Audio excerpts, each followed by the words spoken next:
Well, I just did a video a little while ago where I had my eyes closed. I dulled the knife and I sharpened it with my eyes closed. Then I did a little work on it, and I just don't leave things alone until I'm really quite happy with it. Right now, I'm quite happy with that. So I want to show you guys some things here.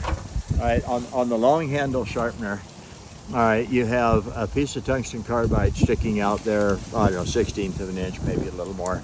And then you have the plastic over here on the sides. I guess you'll blow away.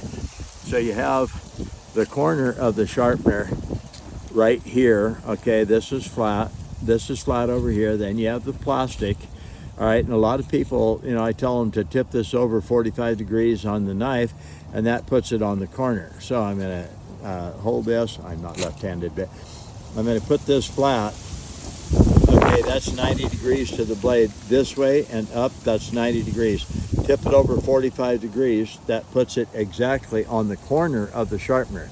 But see how far away the plastic, I don't know, you can look in there. See how far away the plastic is. So I'm referring to this plastic right here. See how far away the plastic is from the blade.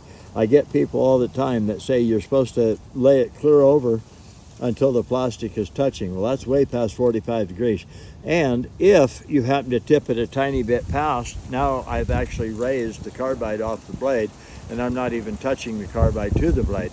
So if I do it like I'm supposed to, and I tip it over to 45 degrees, so I'm actually on the corner of the blade, then when they tip it all the way down to the plastic, and they claim the plastic is a guide for 45 degrees. Well, it is not. And if you go down and hit the plastic, and lift it up a tiny bit so that the metal to metal isn't happening like that, and you do this, you're on the plastic, you're not even got the carbide on the blade. So it isn't going to work. So what I tell people, the plastic has nothing to do with anything. Don't use it for anything. Don't use it for a guide. Don't tip the sharpener over this way until you're on the plastic. I hear people, they're trying to say, you said keep it on the corner. Well, they think the corner is down in here. Okay, and they miss this whole edge along here is a corner.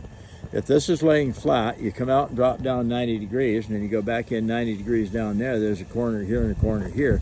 I am not talking about down here in the corner.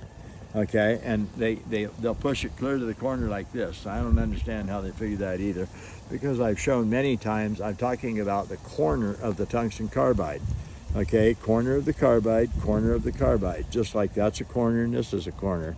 So if you have a flat, drop straight down, that's 90 degrees, okay? And then drop down here, you have two 90-degree corners, just exactly like I have on the sharpener. So please, do not use the plastic on the sharpener for any reason. It doesn't make a guide, it doesn't do anything for you, it creates a problem, it chews up the plastic, and you'll never get your knife sharp if you're rubbing the plastic on the cutting edge, okay?